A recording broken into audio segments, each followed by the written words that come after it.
बिस्मिल्लाहिर्रहमानिर्रहीम और अस्सलाम वालेकुम। 22 मई और पाकिस्तान में जुमेरात की सुबह।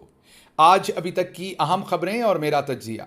सबसे पहली खबर, अडयाला जेल से इमरान खान का आपके नाम अहम पैगाम। जी हाँ, इमरान खान को जब रऊफ़ हसन पर होने वाले कातिलाना हमले का इल्म हुआ तो उन्होंने इंतहाई गमो गुस्से में कौम के नाम एक पैगाम भेजा है। उन्होंने आपके नाम जो पैगाम भेजा है उसमें उन्होंने कहा है कि अब मेरी पार्टी और कौम तैयार हो जाए। Enough is enough. सब्र के पैमाने लबरेज हो गए हैं, तमाम हदें क्रॉस कर दी गई हैं। अब हमें हतमी एहतजाज के लिए किसी भी वक्त सड़कों पर आना होगा। उन्होंने कहा माशी हालात, मुल्क की दिगरगूं जो सिचुएशन है उसकी वजह से मैं एहतजाज की कॉल नहीं दे रहा था, लेकिन अब हमारे सब्र के पैमाने को लबरेज कर दिया है और कोई हद है कि नहीं छोड़ी जा रही। हमें एक हतमी एहतजाज करके इस फाशिस्ट रजीम से अब निजात हासिल करनी पड़ेगी। इमरान खान ने उसके साथ साथ ये भी कहा कि मेरी पार्टी को कलेक्टिवली पनिश किया गया है। उन्होंने बताया कि अक़वाम मुत्तहिदा के चार्टर के मुताबिक कलेक्टिव पनिशमेंट किसी जंग में भी नहीं दी जा सकती। उन्होंने कहा पाकिस्तान तहरीक इंसाफ पर पाकिस्तान की ज़मीन तंग कर दी गई, मेरे वर्कर्स को अगवा किया गया, टॉर्चर किया गया, शहीद किया गया, चादर चार दीवारी को पामाल किया गया, औरतों को जेलों में फेंका गया, इज्जतों पर हाथ डाले गए, लोगों को शहीद किया गया, कारोबार तबाह किए गए और मेरी पार्टी पर इस मुल्क की ज़मीन तंग कर दी गई। तमाम मजालम बर्दाश्त किए, लेकिन अब हद गुजर गई है। अब हमें हतमी तौर पर एक एहतजाज करना पड़ेगा और मैं उसकी जल्द कॉल देने वाला हूँ और इंशाल्लाह पूरी आवाम मेरे साथ मिलकर सड़कों पर होगी। इसके साथ साथ इमरान खान ने चौधरी परवेज़ इलाही को मुबारकबाद दी और कहा कि वो इस्तकामत के साथ खड़े रहे, प्रेस कॉन्फ्रेंस कर देते तो बहुत पहले उनकी ज़मानत हो जाती। इसके साथ साथ इमरान खान ने यह भी कहा कि जजेस क्योंकि अब खड़े हो गए अपनी तौकीर के लिए, अपनी इज़्ज़त के लिए, अपनी इंटेग्रिटी के लिए, और आने वाले दिनों में वो जो फैसले देंगे वो इंसाफ पर मबनी होंगे। ऐसे हालात में आप देखेंगे ये लोग कहेंगे इमरान खान की डील हो गई है इसलिए अब रिलीफ मिल रहे हैं। उन्होंने कहा नहीं, ये तमाम केसेस झूठे हैं, रिलीफ इंशाल्लाह अदालती इंसाफ के थ्रू हमें मिलेगा और अब जजेस खड़े हो गए, आप सिचुएशन बदलते हुए देखेंगे। इसके साथ साथ इमरान खान ने कहा कि जो कुछ पूरे मुल्क के अंदर हो रहा है और जिस तरफ ये इंतशार की तरफ मुल्क को ले गए हैं, मुझे डर है कि ये मुल्क का ज़्यादा बड़ा नुकसान ना कर दें। रऊफ़ हसन साहब पर हमले से जुड़ी हुई एक और ख़बर आपके सामने रखता हूँ और वो है राणा सनाउल्लाह का बयान। जी हाँ, राणा सनाउल्लाह ने कल हामिद मीर के टॉक शो पर एक ऐसा बयान दिया है जो आप सुनेंगे तो हैरान रह जाएंगे। अब राणा सनाउल्लाह ने भी चौधरी निज़ामुद्दीन को ये पैगाम भेजा है कि अगर बात ख्वाजा सराओं तक आ गई है तो बेहतर है फिर आप सुलह कर लें। क्या कहा है राणा सनाउल्लाह ने, सुनिए ज़रा। और दूसरा ये है कि ये ख्वाजा सराओं वाली बात भी जो है ये भी समझ से बालातर है। ये बड़ी पुरअमन कम्युनिटी है और आज तक मैंने तो नहीं सुना कि किसी ख्वाजा सरा ने, बल्कि उनके साथ हमेशा जुल्म ही हुआ है, उनको ही हमेशा मारा गया है। तो अगर नौबत अब ख्वाजा सराओं तक आ गई है तो मेरा ख्याल है कि फिर इनको सुलह कर लेनी चाहिए। जी, सुन लिया आपने कि राणा सनाउल्लाह भी अब कह रहे हैं कि अगर मामला ख्वाजा सराओं तक आ गया है तो फिर सुलह कर लीजिए, क्योंकि इससे आपकी बदनामी बहुत ज़्यादा होगी। अब तो हमारे बदतरीन मुखालिफ जो हैं उनको भी समझ आ गई है कि आप जो कर रहे हैं उससे कुछ आपको हासिल होने वाला नहीं और बदनामी होगी। आप अपनी बदनामी तो करवा रहे हैं, साथ आप उनकी भी करवा रहे हैं। याद रखिए ये वही राणा सनाउल्लाह हैं जिन्होंने इससे पहले इमरान खान को मच जेल और मिर्ची वार्ड भेजने की बातें की थीं। आज उसी राणा सनाउल्लाह को समझ आ गई है कि अब ख्वाजा सराओं से हमला करवाने के बाद राणा सनाउल्लाह हों या नून लीग के दूसरे लोग हों, उनका अपने हलकों में जाकर आवाम को फेस करना और मुश्किल हो जाएगा, क्योंकि आवाम पहले ही इद्दत में निकाह, टैरियन वाइट, ये तमाम केसेस के ऊपर इन पर थू थू कर रही थी। अब रऊफ़ हसन पर ख्वाजा सराओं से हमला करवा कर अवाम मज़ीद इनको सियासी जूते मारेगी। इसलिए कोई भी पॉलिटिकल बंदा आप देखेंगे इस मामले के ऊपर बयान देते हुए बहुत मोहतात होगा। इसीलिए राणा सनाउल्लाह ने अपने आप को पुल आउट किया है सिचुएशन से और वाज़े तौर पर चौधरी निज़ामुद्दीन को ये पैगाम भेजा है कि ये जो गंदा काम आप कर रहे हैं इससे हमारे लिए भी जीना मुश्किल कर रहे हैं। अवाम के अंदर जीना मुश्किल का मेरा मतलब ये है कि अवाम ने रिजेक्ट कर दिया, अवाम ना इनसे बात करना चाहते हैं, ना इनसे एंगेज होना चाहते हैं। उल्टा थू थू करते हैं, क्योंकि अवाम को पता है कि ये पार्ट एंड पार्सल हैं चौधरी निज़ामुद्दीन के साथ। बहरहाल क्योंकि चौधरी निज़ामुद्दीन ने तो अवाम में जाना नहीं होता, जाना तो इन्होंने होता है, इसलिए ये अब हीट इनको फील हो रही है और अवाम का रिएक्शन भी इन्हें फील हो रहा है। तो कल हामिद मीर साहब के शो के ऊपर राना सनाउल्लाह ने मुकम्मल डिस्टेंस करने की कोशिश की है। हालांकि 2 दिन पहले ही वो टाउट बनकर इस्टेब्लिशमेंट के, खुद ही इस्टेब्लिशमेंट का पैगाम अवाम तक पहुंचा रहे थे, जब वो कह रहे थे कि अब मुज़ाकरात करने, वो असल में चौधरी निज़ामुद्दीन का ही पैगाम था। चौधरी निज़ामुद्दीन किसी भी बहाने इस एस्केलेशन को नीचे करना चाहते हैं, वक्त बाय करना चाहते हैं, आपको ठंडा करना चाहते हैं, ये माहौल बनाना चाहते हैं कि हम बातचीत के लिए तैयार हैं, हम बातचीत करेंगे। मैंने पिछले वीलॉग में तफसील से आपको बताया है कि निज़ामुद्दीन बिल्कुल अभी भी इंसान नहीं बने, ना वो इंसानों की तरह अभी भी सोच रहे हैं, वो वक्त बाय करना चाहते हैं, हालात को इस तरीके से दिखाना चाहते हैं कि शायद हम एक कदम पीछे हो गए, आप भी हो जाएं, आइए बैठकर बात करें। और जैसे ही उन्हें वक्त मिलेगा, थोड़ा सा मामला ठंडा होगा, उसके बाद दोबारा हमला आवर होंगे, उससे ज़्यादा जहर से, उससे ज़्यादा बड़े जहर और जुल्म के साथ आप पर हमला होगा। इसलिए पाकिस्तान तहरीक इंसाफ के वोटर्स, सपोर्टर्स, आम आवाम और लीडरान को इस धोखे में, झांसे में नहीं आना चाहिए। चौधरी निज़ामुद्दीन ये जो तमाम बातें कर रहा है कि अब एस्केलेशन को कम करना है, इंगेजमेंट करनी है, ये तमाम की तमाम इस वक्त साजिश है। अगर वाकई चौधरी निज़ामुद्दीन इसमें सीरियस है तो सबसे पहले लूटा हुआ मैंडेट वापस करना चाहिए। अगर वो कर दिया तो हमें भी समझ आएगी कि चौधरी निज़ामुद्दीन वाकई सीरियस है और वो डी एस्केलेशन चाहते हैं और चाहते हैं कि मुल्क किसी बेहतरी के रास्ते पर आए। अच्छा जी, अब चलते हैं ज़रा अगली खबर की तरफ। अगली खबर बड़ी इंटरेस्टिंग है, आप सुनेंगे तो आप हैरान भी होंगे, थोड़े परेशान भी होंगे, लेकिन इतनी परेशानी की बात नहीं है। लेकिन पहले खबर बता दूंगा आपको। जो आईटी की वजारत है, उन्होंने 40 अरब रुपया मांग लिया है। 20 अरब उनको दे दिया गया है पहले से, 20 अरब वो और मांग रहे हैं। अब आप सोच रहे होंगे आईटी की वजारत किस लिए मांग रही है ये 40 अरब? वो मांग रहे हैं जी सोशल मीडिया रेगुलेट करने और साइबर हमले रोकने के लिए। आप सोच रहे होंगे हम पर कहाँ से साइबर हमले शुरू हो गए?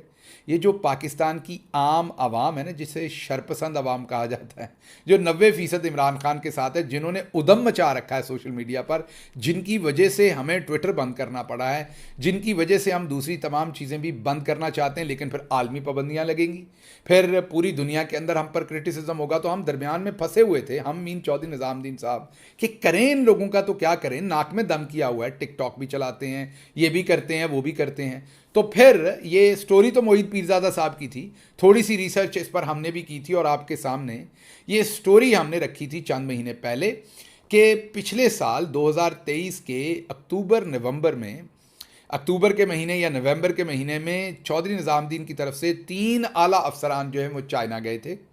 वहाँ पर उन्होंने इंगेजमेंट की थी और गेटवेज़ ख़रीदने की बातचीत वहाँ पर की थी। अब गेटवेज़ क्या होते हैं वो आपको उर्फ़े आम में, मैं खुद भी टेक्नोलॉजी का एक्सपर्ट नहीं हूँ, इसलिए आम फहम ज़ुबान में जो मुझे समझ आई वो आपको बताने की कोशिश करता हूँ। सऊदी अरब और अगर आप यूएई में देखें तो वहाँ पर व्हाट्सएप जो है वो इस्तेमाल आप नहीं कर सकते। अब वो गेटवेज़ ही हैं जिससे वो आप उसके ऊपर मैसेज तो रिसीव कर सकते हैं लेकिन कॉल नहीं कर सकते। मीन व्हाट्सएप इस्तेमाल हो रही है सऊदी अरब में और यूएई में, लेकिन कॉल नहीं आप कर सकते जब तक कि वीपीएन ना लगाएं, और वीपीएन लगाना भी वहाँ पर गैर कानूनी करार दिया है। अब आप सोच रहे होंगे, बहुत सारी कई दफ़ा आपके जहन में सवाल आता होगा कि सऊदी अरब जो है वो व्हाट्सएप क्यों नहीं इस्तेमाल करने देता है, यूएई क्यों नहीं इस्तेमाल करने देता? क्या वो इस चीज़ से पैसा बनाना चाहते हैं कि वहाँ पर जो लोग हैं वो रेगुलर कॉल्स करें अपने मुल्कों को, क्योंकि वहाँ बहुत बड़ी लेबर की तादाद है और उससे हम पैसा बनाएं? नहीं, ऐसा तो हो नहीं सकता, क्योंकि ये दोनों मुल्क टेक्नोलॉजी को बहुत ही एग्रेसिवली अडॉप्ट कर रहे हैं। तो फिर क्या बात होगी आपके जहन में, वो मैं आपको बताता हूँ। व्हाट्सएप जो है वो एक इनक्रिप्टेड मीडिया है जिसकी बातचीत कोई नहीं सुन सकता, और अमूमी तौर पर पाकिस्तान में तो खैर ये तासर जड़ पकड़ चुका है कि चौधरी निज़ामुद्दीन व्हाट्सएप को सुन सकता है, कॉल्स को मॉनिटर कर सकता है, जो कि मेरी रिसर्च और मेरी राय के मुताबिक गलत बात है। चौधरी निज़ामुद्दीन व्हाट्सएप को पेनिट्रेट नहीं कर सकते अभी तक और आपकी कॉल्स नहीं सुन सकते, ये मेरी फील है, अनलेस कि उन्होंने आपके फ़ोन को हैक किया हुआ हो, और वो हर शख्स के फ़ोन को तो हैक किया नहीं जा सकता। अब आते हैं हम स्टोरी की तरफ। तो 40 अरब रुपया आईटी मिनिस्ट्री इसलिए मांग रही है कि वो गेटवेज इंस्टॉल करना चाहते हैं और मुकम्मल तौर पर सोशल मीडिया पर पाबंदी लगाना चाहते हैं। जी हाँ, चौधरी निज़ामुद्दीन को क्योंकि आप लोगों ने तंग कर रखा है, आप लोग उनको तनकीद करते हैं, आप इमरान खान की हमायत करते हैं। उनको लगता था कि वो किसी और तरीके से ये आपकी सपोर्ट बाय कर लेंगे, वो किसी और तरीके से आपको मना कर लेंगे, डरा लेंगे, धमका लेंगे। जब ये नहीं हुआ तो फिर जो चाइना का विज़िट हुआ उसके बाद ये फैसला किया गया कि गेटवेज इंस्टॉल किए जाएंगे या ये टेक्नोलॉजी जो है वो इम्प्लीमेंट की जाएगी पाकिस्तान में, जिसके लिए अब ये 40 अरब रुपए का बजट जो है वो बनाया गया है। तो ये 20 अरब दे दिया गया है। अब फाइनेंस मिनिस्ट्री मजीद 20 अरब देने से लहतोलाल कर रही है, लेकिन मैं अभी आपको बता देता हूं कि बहुत जल्द ये 20 अरब भी दे दिया जाएगा, क्योंकि इसमें चौधरी निज़ामुद्दीन साहब की जान फंसी हुई है। अच्छा जी, अब चलते हैं लाहौर, जहां से आपको खबर देते हैं कि डॉक्टर यास्मीन राशिद, जी हाँ, उनकी तबीयत कल बहुत ज़्यादा ख़राब हुई और डॉक्टर्स ने जेल के अंदर उनको ट्रीट करने की कोशिश की, उनकी हालत नहीं संभली। बेहोशी की हालत में उन्हें फिर हॉस्पिटल मुंतकिल किया गया, जहां उन्हें रखा गया। जब उनकी तबीयत ज़रा सी संभली तो वापस उन्हें जेल पहुंचा दिया गया। यास्मीन राशिद की उम्र क्या है वो आपको पता है। वो कैंसर जैसी बीमारी से जो है वो लड़कर उससे वो सेहतियाब हुई हैं, लेकिन आपको पता है कि जब एक दफ़ा आपको कैंसर होता है तो आपके जिस्म पर वो क्या असरात छोड़ता है। बहुत हिम्मत है डॉक्टर यास्मीन राशिद की कि उम्र के इस हिस्से में वो जमहूरियत के लिए जो कुर्बानी दे रही हैं, जो लड़ाई कर रही हैं, उस पर वो काबिल सताइश है उनकी वो तमाम कंट्रीब्यूशंस, और हमारा उनके लिए सलाम है। लेकिन उसके साथ साथ हमारे लिए ये बहुत तकलीफ़ की बात है कि उन्हें किस तरीके से ट्रीट किया जा रहा है।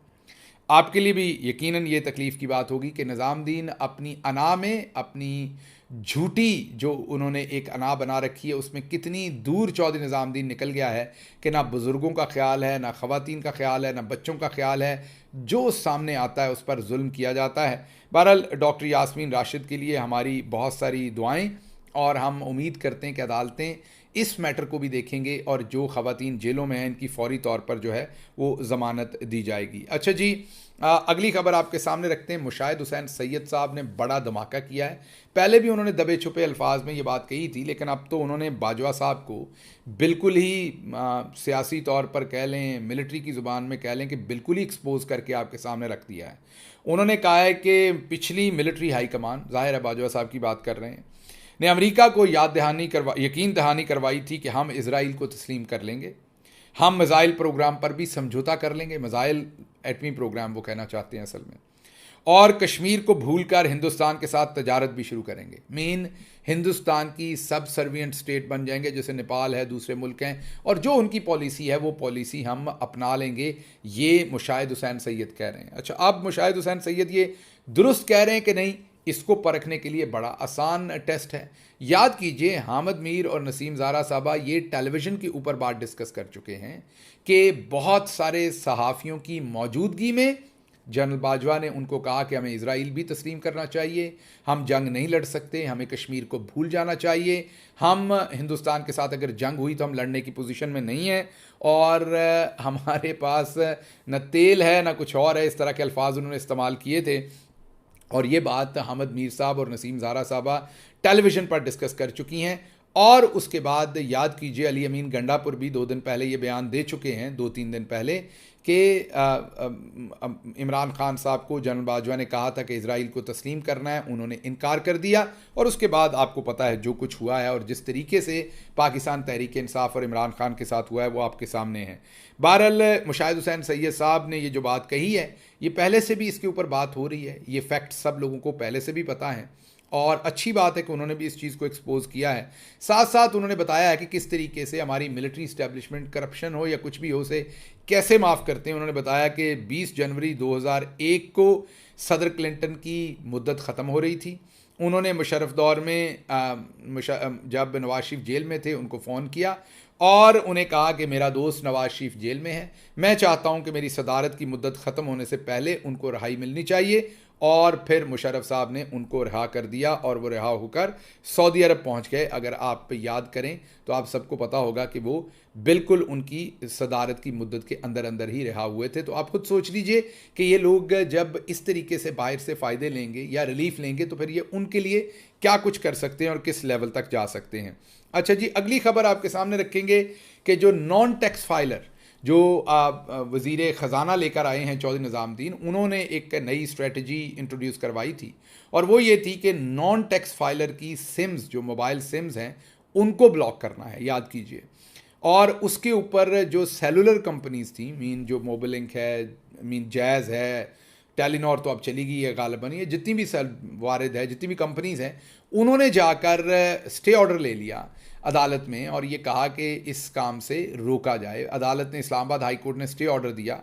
अब दोबारा उसके लिए हुकूमत गई है कि जी हमें तो इस पर पाबंदी लगानी, सिम्स ब्लॉक करनी है, जैसे इससे टैक्स मिल जाना। हमने पहले भी बताया था, ज़्यादातर लोगों के तो अपने नाम पर सिम्स हैं ही नहीं, किसी और के नाम पर हैं। लेकिन बहरहाल हर बंदा जो नया आता है वो अपना मंजन बेचने की कोशिश करता है, ये भी बेच रहे हैं।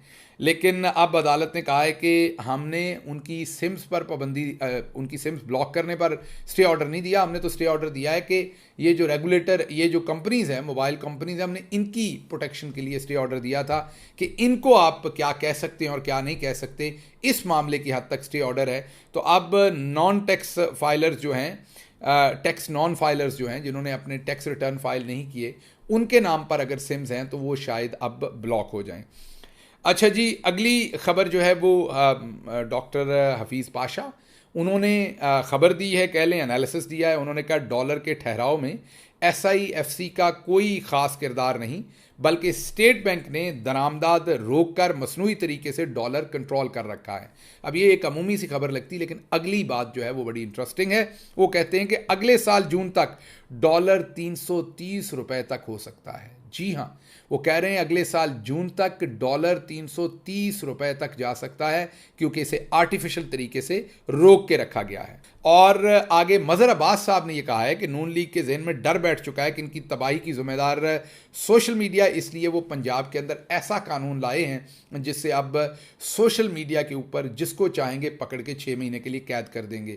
एक तरफ ऊपर चौधरी निज़ामुद्दीन 40 अरब लगाकर फायरवॉल्स बना रहा है, गेटवेज बना रहा है तमाम सोशल मीडिया को कर्टेल करने के लिए, और दूसरी तरफ अगर आप देखें तो आपको समझ आएगी कि दूसरी तरफ नीचे कवानीन बनाए जा रहे हैं कि अगर आप बोलेंगे तो आपके ऊपर कदगन लगा दी जाएगी, आपको जेल में डाल दिया जाएगा। तो ये मज़हर अब्बास साहब कह रहे हैं इसकी वजह ये कि ये सोशल मीडिया से डर गए हैं। इसके साथ साथ जो बिल इन्होंने पास करवाया उस पर सहाफ़ियों ने, आपको पता है कि यही बिल जो इन्होंने हद तक इज़्ज़त का नाम देकर एक बिल पास करवाया कि बाजी के ऊपर कोई तनकीद ना की जा सके, उस बिल पर सहाफ़ी बहुत ज़्यादा नोहा कना है। लेकिन एक बात इंटरेस्टिंग है, सहाफ़ी बिल पर तनकीद कर रहे हैं, मरियम नवाज़ पर तनकीद नहीं कर रहे, जो चीफ मिनिस्टर हैं, जिनकी असम्बली ने ये पास किया, जिसने ये पास करवाया है। तो ये क्या सहाफ़ी, अब इसकी दो वजूहत हो सकती। एक वजह तो ये हो सकती है कि सहाफ़ी हजरात जिन्होंने तनकीद करनी है, जो इनकी, क्योंकि हमारी हुकूमत रही है, ऐसा कोई भी बिल आता था तो इमरान खान को तनकीद का निशाना बनाया जाता था, बुज़दार साहब को तनकीद का निशाना बनाया जाता था। तो अब मरियम नवाज़ को तनकीद का निशाना ना बनाया जाना, या तो फिर सोल्ड आउट हुआ है काम सारा, मीन ज़्यादातर ये बोलने वाले लोग हैं उन्होंने ऊपर लफाफा ले लिया हुआ है, या अगर लफाफा नहीं लिया हुआ तो फिर दूसरी बात ये कि वो ये समझते हैं कि मरियम नवाज़ तो पपेट हैं, उनके पल्ले तो कुछ है नहीं, वो तो ये कर नहीं सकती, पीछे इसके चौधरी निज़ामुद्दीन कर रहा है, और वो समझते हैं कि ये तो सिर्फ टिकटॉक बनाने के लिए, तो इनके खिलाफ एहतजाज क्या करना। दोनों सूरतों में बहुत ही शर्मिंदगी की बात है जो कुछ भी वहाँ पर हो रहा है और जो कुछ भी हुआ है। अच्छा जी, अगली खबर आपके सामने ईरानी सदर का जो हादसा हुआ है और उनका जो जनाजा है उसके ऊपर कर दें। ईरानी सदर के हादसे वाले दिन बहुत सारी चीज़ें मामूल से हटकर हुई। एक तो मामूल से हटकर ये बात हुई कि वो अक्सर रशियन मेड हेलीकॉप्टर इस्तेमाल करते थे। जिस दिन उनका हेलीकॉप्टर का हादसा हुआ था, हमने आपको बताया था कि वो बेल कंपनी का, अमेरिकन कंपनी जो बेल कंपनी का वो हेलीकॉप्टर इस्तेमाल कर रहे थे। तो पहला सवाल तो टर्किश मीडिया ये उठा रहा है कि वो रशियन हेलीकॉप्टर छोड़कर उस दिन उनका जो हेलीकॉप्टर था वो बेल कंपनी का वो क्यों इस्तेमाल कर रहे थे, अमेरिकी मेड हेलीकॉप्टर वो क्यों इस्तेमाल कर रहे थे उस दिन। दूसरा, उन्होंने कहा कि उनका जो पायलट था जो सदर के हेलीकॉप्टर को चलाता था, वो अक्सर औकात नहीं, हमेशा जो उनका जो अलीट जो उनकी रज़ाकारों की फ़ोर्स है या पासादारान जो उनके हैं, उनमें से सेलेक्ट होता था और वो पायलट, और इस दफ़ा रेगुलर आर्मी में से वो पायलट लिया गया था इस परवाज़ के लिए। फिर उन्होंने ये कहा कि जो हेलीकॉप्टर के अंदर जिन मुसाफिरों ने सदर के साथ सफ़र करना था, ऐन आखिरी मौके पर उनकी लिस्ट बदल दी गई और बहुत सारे लोग जिन्होंने इस हेलीकॉप्टर में नहीं बैठना था उनको भी इसमें बैठा दिया गया। तो ये बहुत सारी चीज़ें हैं। और फिर उन्होंने कहा कि इस हेलीकॉप्टर के अंदर सारे आलात लगे हुए थे जी, जो इसकी पोजीशनिंग बता सकते हैं, जो इसको ट्रैक कर सकते हैं। उसके बावजूद इतने घंटों तक हेलीकॉप्टर का क्यों पता नहीं चला कि वो कहाँ चला गया और कहाँ क्रैश हुआ। तो टर्किश मीडिया ये सवालात उठा रहा है कि बुनियादी तौर पर उन्हें वो सवालात प्राइमा फशाई कह रहे हैं कि कोई इनसाइड से भी हरकत हुई है, मीन किसी ना किसी ने ये प्लान किया है उनको असैसिनेट करने का। अब हमें नहीं पता कि वो असैसिनेट हुए हैं या फ़नी ख़राबी हुई है। अभी तक ईरान ने कोई इसके ऊपर पोजीशन नहीं ली, उनके लब सिले हुए हैं। वो अभी तक कह रहे हैं तहकीक होगी तो उसके बाद हम बताएंगे, लेकिन अभी तक ईरान का कोई ऑफिशियल इसके ऊपर पॉइंट ऑफ व्यू नहीं आया कि उनकी असैसिनेशन की गई है या हादसा हुआ है उनके हेलीकॉप्टर को। बहरहाल टर्किश मीडिया के जो सवालात थे वो आपके सामने रखे हैं। इसी तरह तेहरान में उनका जनाजा हुआ है, इसमें मिलियंस लोगों ने, अगर मिलियंस नहीं तो मिलियन ने कम अज़ कम शिरकत की है। बहुत बड़ा जनाजा था, हेड ऑफ स्टेट्स आए, ईरानी पब्लिक भरपूर तादाद में उसके अंदर आई। इंतहाई गम व गुस्सा था पूरे ईरान के अंदर और एक शौक और एक गम की कैफियत में ईरानी पब्लिक है।